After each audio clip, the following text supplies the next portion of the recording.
TFRA, mbolea bora kwa wakulima wote.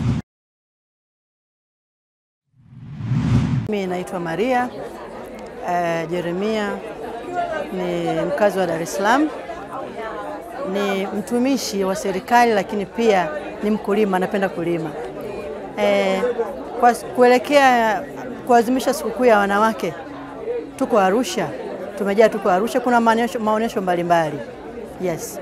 Katika maonyesho haya nimebahatika kupitia kwenye kibanda cha Wizara ya Kilimo.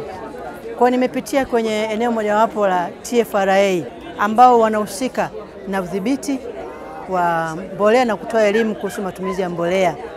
Lakini pia pamoja na elimu wanasajili namba kwa ajili ya kupata ruzuku ya mbolea. Na mpaka sasa nimekuja hapa leo, nimeshukuru sana kupata namba yangu hii hapa ambayo nimeipata ya ruzuku ya mbolea na mbegu. Kwa majina naitwa Riziki Wilson Nko. Mimi ni mkazi wa Arusha, wilaya ya Meru, kata ya Maruvangu.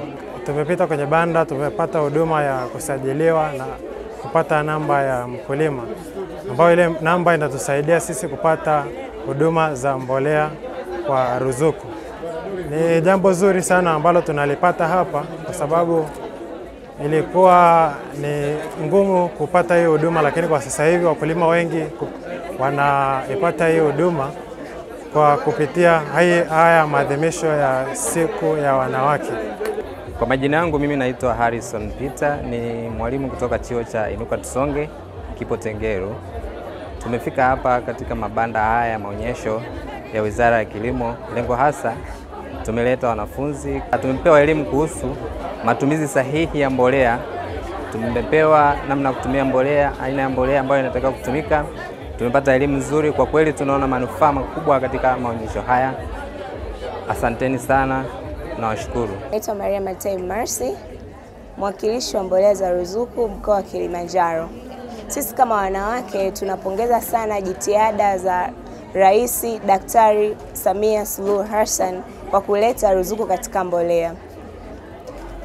Jitihada hizo zimesababisha matumizi ya mbolea kuongezeka ndani ya nchi kutoka mwaka wa kilimo 21-22 ambazo zilikuwa ni tani 450,000.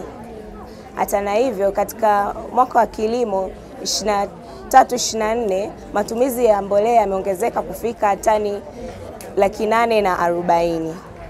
Pia katika msimu huu wa kilimo 24-25 tunatarajia tani hizo kuongezeka na kufikia tani milioni. Hata hivyo, shughuli za uandikishaji kwa wakulima zinafanyika mubashara katika banda la Mamlaka ya Udhibiti wa Mbolea ambalo linapatikana chini ya Wizara ya Kilimo.